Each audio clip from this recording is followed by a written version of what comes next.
Subscribe and hit that bell icon to be notified about the highlights of India's smartest podcast, The Ranveer Show.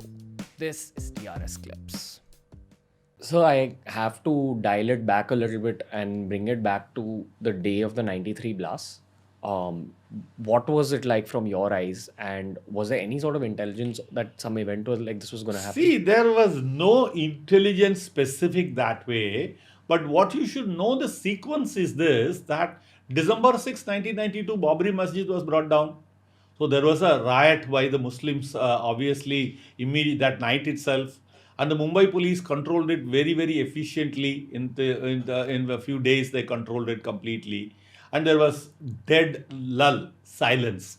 And then the Hindus, the Shiv Sena and other parties started working. BMC was with them. So they collected their own intelligence strategy, whatever you call. So then, by mid-January, when two Matadi Kamgars went out for passing urine or whatever it is, they were done to death, and then the next riot started. This time it was the Hindus who were on the revenge path. So the movie called Zakham, if you have seen Mahesh Bhatt's movie, they wear that bandana, red Bhagava bandana, and go Jai Shivaji, all that kind of thing. So that happened there again, plenty of laws. And there, the people who suffered the loss is Muslims. Muslim shops were all burned. Muslim people were burned. Muslim people who were living in flats, they were located them in the flats and they were attacked and things like that. So Muslim businesses were torched, like you also have a shop, others, in between there's a Muslim, some Noor Jahan, something, that was torched and things like that. So having been done this, allegedly, as per the intelligence, a few of them went to Dawood Ibrahim, said we have to avenge this kind of the humiliation. And there he was forced or asked or cajoled, whatever it is, he was asked. So he, with the help of ISI, had organized the landing of 4,000 kilos of RDX, that is 4 metric tons of RDX, 2,000 AK-47, 2,000 hand grenades. This is like using a hammer for killing a fly. This much he had brought and landed in that Digi and various other places. It comes through ship. Yeah, it came by the ship and boats and things like that. And these customs officers were conniving. One additional commissioner called Somnath Thapa, customs collector, he organized it, helped. He was arrested and prosecuted. And later he died of cancer and then he faced the prosecution.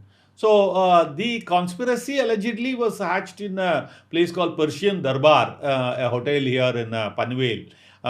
So that kind of things were all there. That they were, when the mall came also, they were helped by people not interfering and things like that. Then ultimately they were all landed there in Mahim, that building called Al Hussein or something, where this Tiger Memon, just next to Mahim police station, that's where it was all assembled.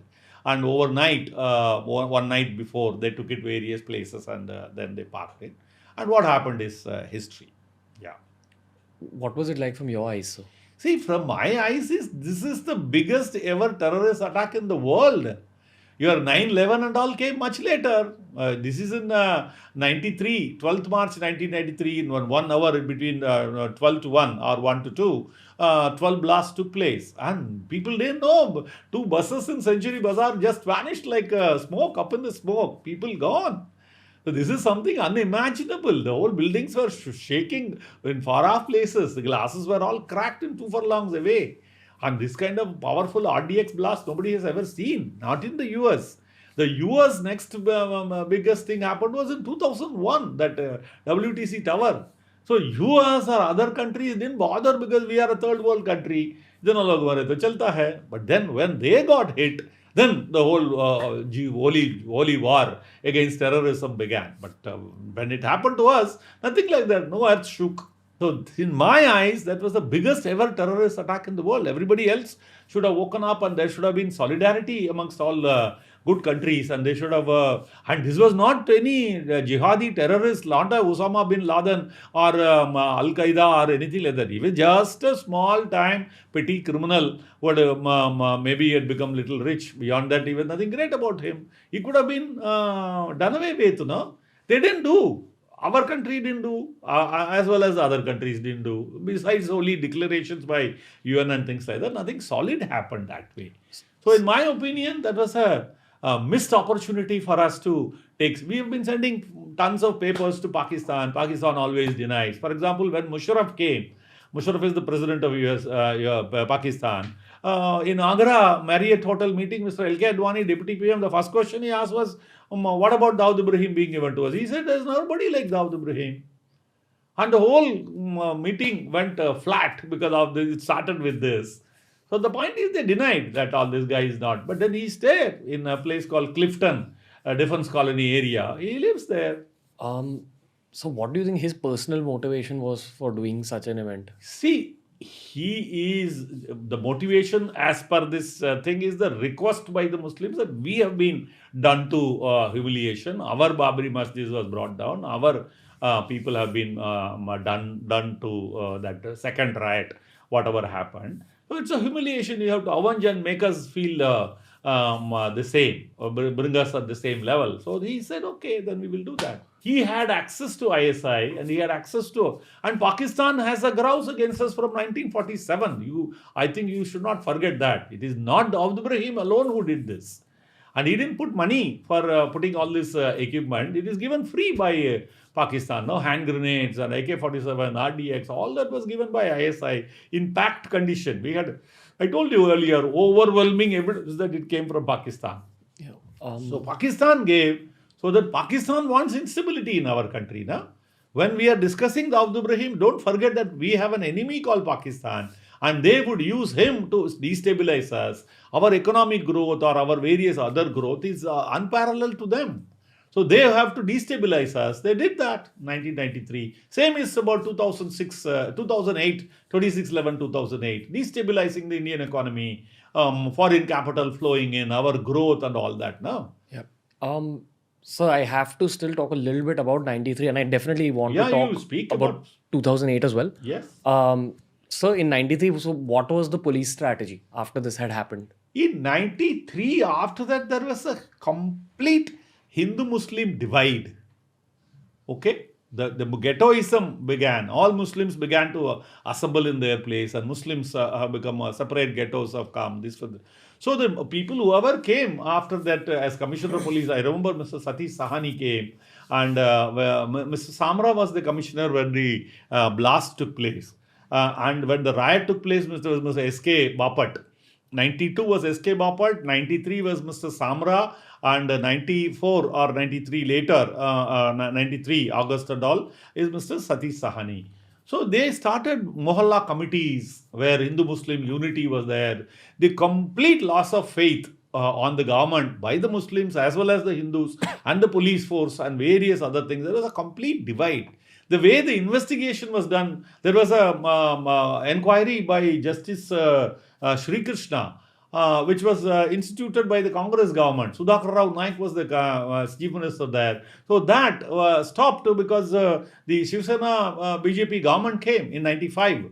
So they said, "Ye to bakwas hai," they stopped it completely. So with that kind of a thing, the people's loss of faith over the government and the governance and the faith that the Hindus will protect us or Muslims will protect us, neighbors will look after us, all that kind of the faith factor had completely gone. Even today, if we see, all of them are living that thing. You heard various allegations that no Hindu will be allowed to enter into their building to stay, or a Muslim would not be given entry to stay in as a tenant in a Hindu-dominated society. Yeah. So that allegations you come, no, you hear in this cinema people and all that making off and on. So that is the kind of divide. So the police had to bridge the deficit of faith, deficit of trust. And then they also had to see that nothing like that would happen again.